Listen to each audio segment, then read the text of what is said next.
أيها الأحباب، قضى الله وقدر أن كل إنسان في هذه الحياة لا بد أن يقاسي الصعاب، وقد خلقنا الله جل وعلا في كبد، بل وأقسم الله جل وعلا وهو أصدق القائلين: لقد خلقنا الإنسان في كبد.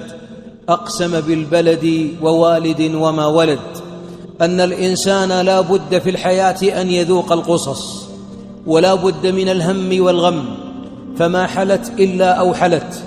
ولذلك الذي يبحث عن دار لا شقاء ولا عناء لا بد أن يبحث عن موقعها عند رب العالمين في جنات النعيم. هذه الدار شاء الله ألا يصفو فيها عيش، طبعت على كدر، وأنت تريدها صفوا من الأقذاء والأكدار.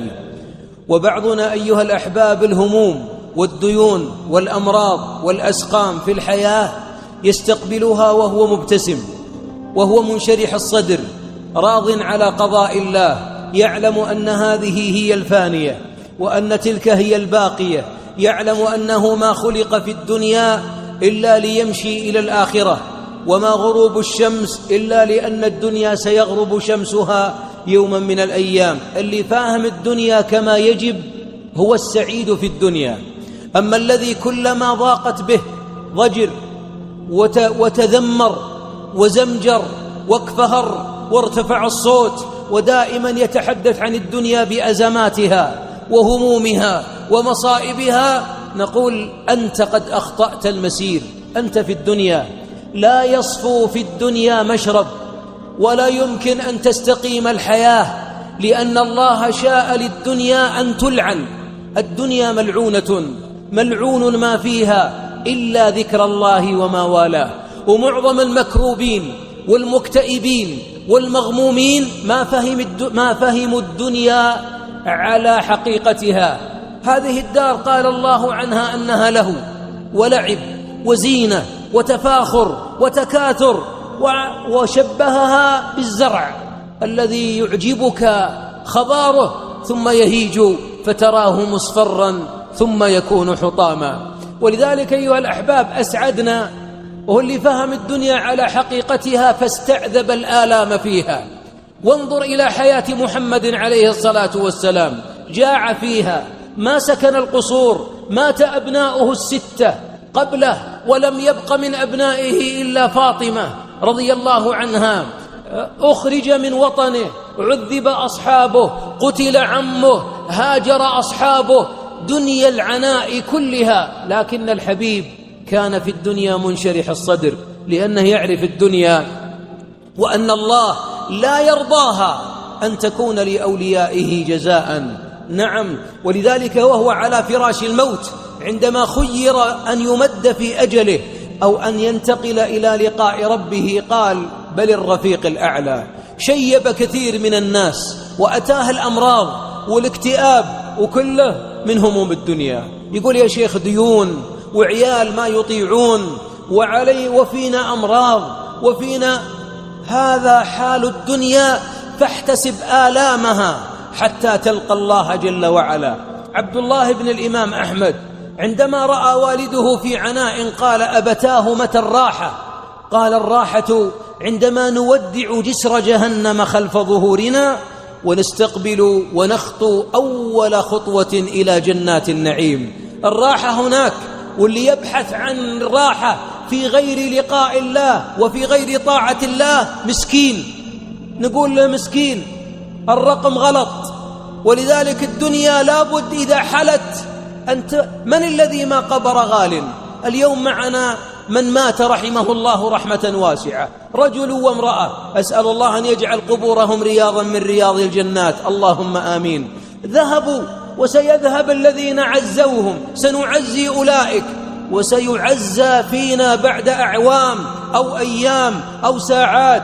ما في دنيا كاملة، الموت سيلحق كل نعمة، وإذا ذكرت الموت تكدر كثير من صفو الحياة، ولا بد يتكدر إلا عباد الله المتقين، فإنهم يحبون لقاء الله، ومن أحب لقاء الله أحب الله لقاءه.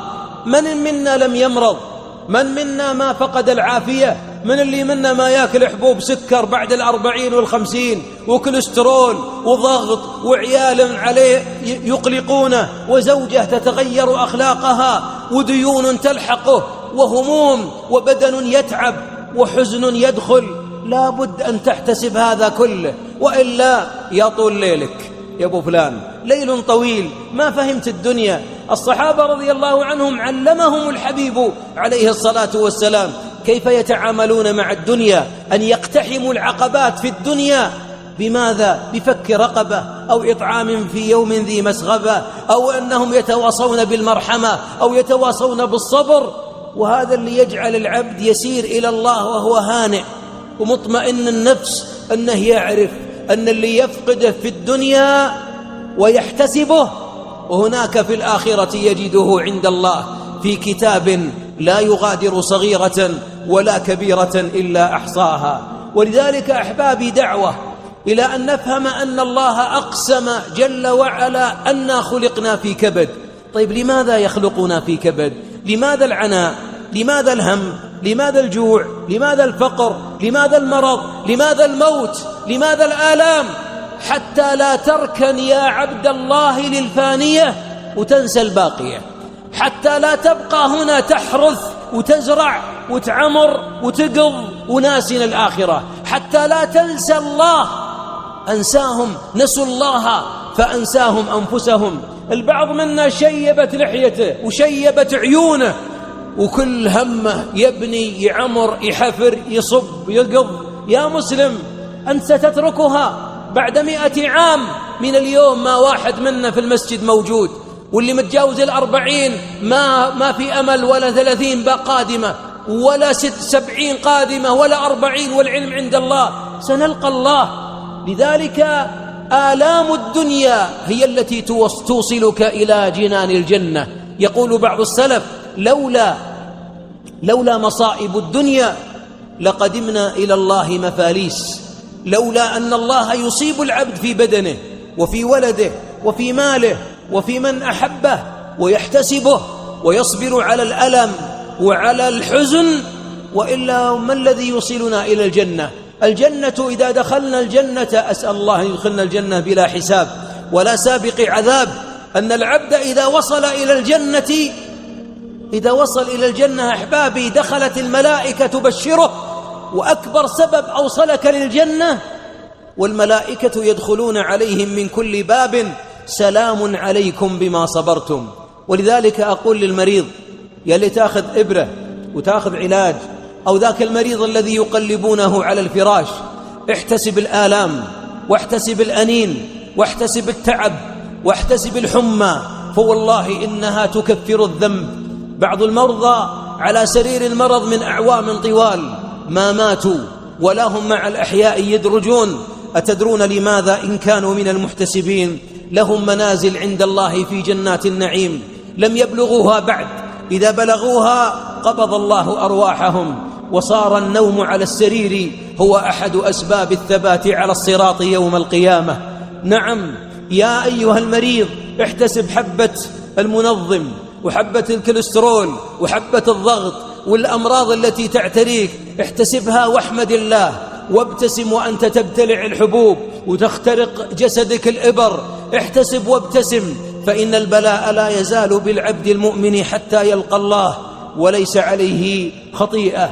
احتسب يا عبد الله من مات من أرحامك: أم، أب، ابن، بنت، زوجة، أبناء، أرحام. احتسبهم عند الله، فالدموع لا ترد غائبا. وكن صابرا، فإنما الصبر عند الصدمة الأولى. أمر الله ملائكته عندما قبض ابن عبد من عباده قال: ابنوا لعبدي بيتا وسموه بيت الحمد.